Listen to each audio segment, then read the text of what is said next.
He could suffocate under that, she said. But he looks so cute, Heidi called out. Mrs. Brisbane didn't answer. She just said, will someone please uncover him? Golden Miranda opened the cage door and whisked the cloth away. Humphrey, you are a riot, she said. Only a riot? Let's be honest here. I was a smash hit. Then the room mothers served up cupcakes with orange icing and cups of apple juice, and my classmates played games. Just before the bell rang, Mrs. Brisbane clapped her hands and made an announcement. Mrs. Hopper and Mrs. Patel and I have consulted with one another. We have decided to give the prize of best trick to Saya Nasseri. Everyone clapped and cheered as Miss Brisbane handed Saya a blue ribbon. Saya looked over at me and smiled a beautiful smile. Mrs. Brisbane continued, and we have decided to award the prize for best costume to Humphrey.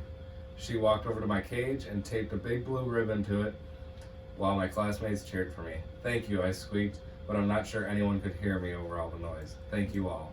The bell rang and the room was soon empty, except for Mrs. Brisbane. As she gathered up her papers to take home, Mr. Morales came in.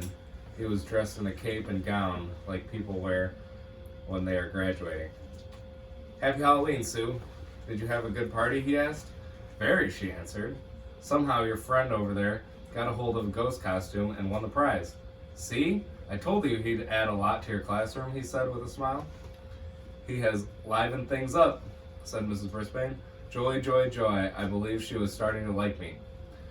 Just so he doesn't liven things up too much, she added. Poof! My hopes of winning over Miss Brisbane's heart crashed to the ground. Mr. Morales said his kids kept asking about me, and then he quickly left. Mrs. Brisbane headed out the door after him.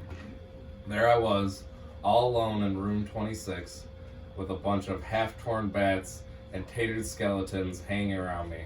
As I waited for Aldo to arrive, I sat in the darkening room and pondered my job as a classroom pet. Had I really accomplished anything? Mr. Morales' children seemed to settle down when I was there. Saya's mother began to learn English, and Saya would probably never have sung in front of the class without my encouragement.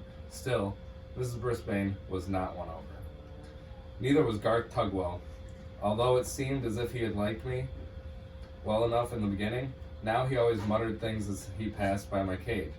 I noticed that he was the only one in class who didn't cheer when I won the award for best costume. I was still worrying about Garth when the lights temporarily blinded me as Aldo sailed into the classroom yelling, "Trick or treat!"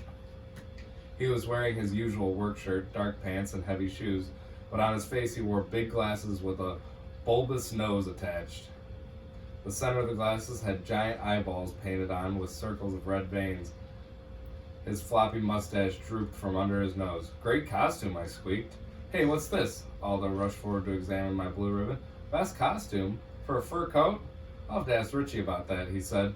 Aldo reached into his lunchbox and pulled out a juicy slice of apple. I've got a special Halloween treat for you, Humphrey, because I'm very, very happy tonight, he said. I grabbed the apple and began nibbling as Aldo pulled his chair up close to my cage. You see, I went to the Moonlighters Club.